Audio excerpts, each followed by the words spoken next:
Abraham Lincoln est né le 12 février 1809 dans une cabane en rondin à Sinking Spring Farm, dans le comté de Hardin, aujourd'hui LaRue County, dans le Kentucky.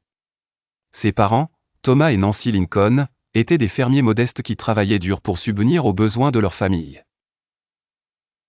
En 1816, la famille Lincoln a déménagé dans l'Indiana, où Abraham a passé une grande partie de son enfance. C'était une période marquée par une grande pauvreté et des travaux acharnés. Malgré le peu de ressources disponibles, la jeune Lincoln se passionnait pour l'apprentissage et l'éducation.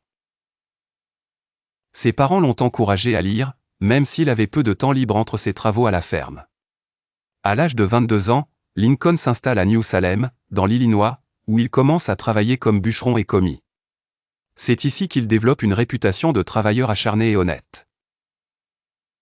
Peu à peu, Lincoln s'intéresse à la politique et à la justice, une carrière dans laquelle il s'engage en autodidacte, en étudiant le droit par lui-même. En 1837, Lincoln obtient son certificat pour exercer comme avocat et s'installe à Springfield, Illinois. Là, il rejoint un cabinet d'avocats, gagne en expérience et commence à se faire un nom dans le domaine juridique. En 1842, il épouse Mary Todd, avec qui il aura 4 enfants, bien que seul leur fils Robert atteindra l'âge adulte. La carrière politique de Lincoln commence vraiment lorsqu'il est élu à la Chambre des représentants de l'Illinois, où il se fait connaître pour ses positions contre l'expansion de l'esclavage. Son éloquence et son engagement le conduisent à intégrer le Parti républicain.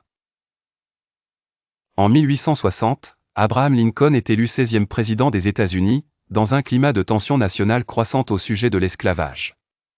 Sa victoire déclenche la sécession des États du Sud, ce qui mène à la guerre civile américaine.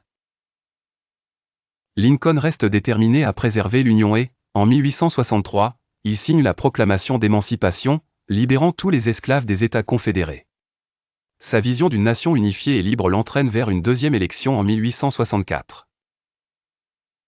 Toutefois, quelques jours après la victoire de l'Union, Lincoln est tragiquement assassiné par John Wilkes Booth le 14 avril 1865, alors qu'il assistait à une représentation théâtrale au Ford's Theatre à Washington, D.C.